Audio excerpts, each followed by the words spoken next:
Олар тигинен турган экен. Бири-бири менен эч бир страховочный лентасы жок, крастетип аткан экен. Анан могу кран келип туруп четкисин урганда бул пирамида катары келип туруп мына могу бурчтан эки-бир үчөөнү кымчып калат. Экөө ушул жерден больницадан жан берет. Бирөөсүнүн жан башы сынат. Булардан бир кишиси келген жок. Тетиги технадзору биз деген техника безопасностьтун баардыгын колдонуп турабыз деди. Келип дагы мынтип айтышты, тигилер деген мына ортосунда турган лентаны өздөрү кесип салыптыр деп атпайбы. Келсек, ошо лентанын орду жок, Рыскелди. Орду жок. Биз азыр өзүбүздүн урматтуу президентибиз Садыр Жапаровго үнүбүздү жеткирели деп атабыз. Мына могу Рыскелди деген мырза келди. Бул киши бардык жерден акыйкаттын сөзүн сүйлөп жүргөн жигит. Азыр турабыз, биздин президентке обращение кылабыз, кайрылуу жасайбыз. Ушул ишти мына мондай жаап койбогондогудай. Жаап койбогондогудай баарыбыз мына обращение кылабыз. Бардыгын полный съемка кылабыз дагы. Анан акыйкатты ушинтип издеп берсек башка жол менен таба албайбыз. Эми урматтуу биздин президент Садыр Нуркожоевич жана Камчыбек Ташиевич, Кыдыршаевич, биздин сизге болгон кайрылуубуз мындай болуп атат. Бүгүн 6 июнь 23-жыл кече Каракол шаарынын аэропортунда кызмат кылып аткан эки бир тууганыбызды коопсуздук сакталбаган үчүн мына могул темир басып калды. Басып калып 3 жабыркачы болду. Экөөсү бул дүйнөдөн кетип калды. Бирөөсүнүн болсо жамбаш сөөгү сынып, азыр Каракол шаарынын областтык больницасынын реанимация бөлүмүндө жатат. Биз бул мекеменин чоңдору келип, ал акыбалын сурап, ошол балдар өлүп калган учурда да бири басып келип, эмне болду деген суроо жооп болгон жок бул жерден. Андан кийин болбогон бир бригадирлерин жибериптир. Алар келип, биз чечетилек деп келишти.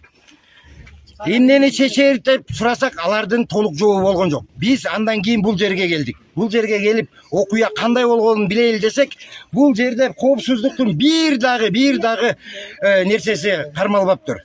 Мындан мурун дагы бир бала айтып отурат. Мындан мурун дагы бир баланын бутун басып калган экен. 1 ай мурун. Ал азыр үйүндө жаткан экен. Ошол учурда эле коопсуздукту сактап койсо, мына могул ушул нерсе болбойт болчу. Азыр эки бир тууган каза болду. Анын аркасынан 7 бала жетим калды. Мына балдары ыйлап келди. Урматтуу президент Садыр Нуркожоевич. Алар дагы ушул аэропорттун салышына өздөрүнүн эмгегин салалы деп келишкен. Бирок тилекке каршы мына ушул жердин жетекчилеринин айынан мына ушундай жыйынтык болду. Урматтуу президент, сиз бизге ушул аэропорттун жетекчилерине бардыгына чара көрүп бериңиз деп суранабыз. Суранабыз.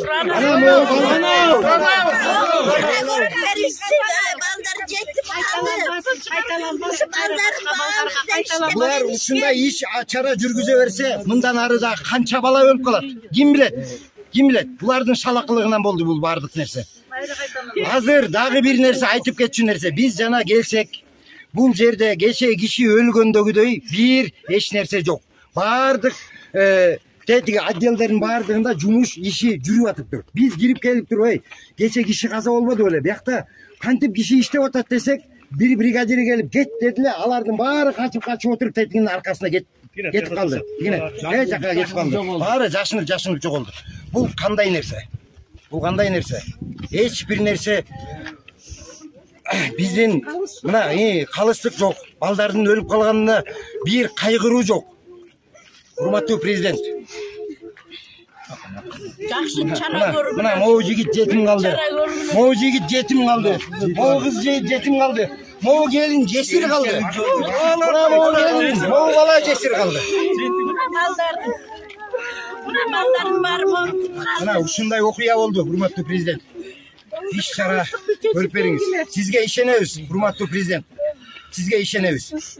Туура чечим кылып бергениңерди суранабыз. Рахмат. Калыстык керек бизге. Сауырдулук менен жангиле, сауырдулук менен.